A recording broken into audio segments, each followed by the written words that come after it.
The first card is fragmentation. One of the problems about transition is we essentially have two separate industries here.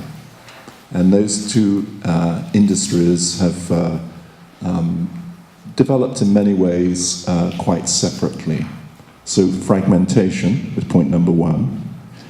And that plays out in a number of different ways. So we have separate funding streams.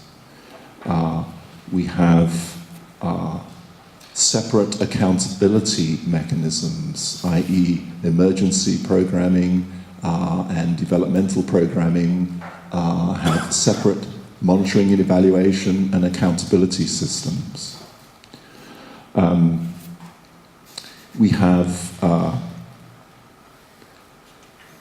We don't do a whole lot of joint planning or strategizing. We have separate planning and strategizing. We don't have one strategy that takes us from relief through transition to development.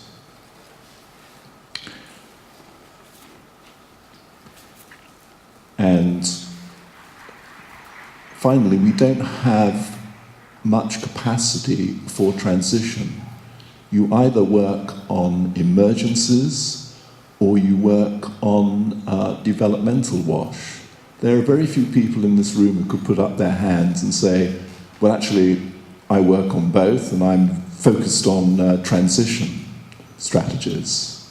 And because we don't have people focusing on it, then we miss out on the learning about transition.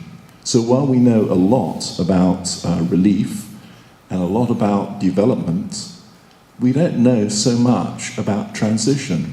And it's a difficult, anybody who's tried to deal with the transition in, for example, recently in Haiti or in Pakistan, knows that it's a very messy and complicated process making that transition, because you're having to move from one strategy, one way of doing things, to another way of doing things, potentially different goals, different funding streams, as we have said. So this is, at the moment, a messy process transition about which we don't know very much, not nearly as much as we know about emergency or developmental wash. So I think the conclusion from the group about transition is we need to focus on it more. We need to start having some people who consider themselves to be experts in transition and are, well, at least learners about transition, and are trying to put together strategies that can take us from relief through transition into development.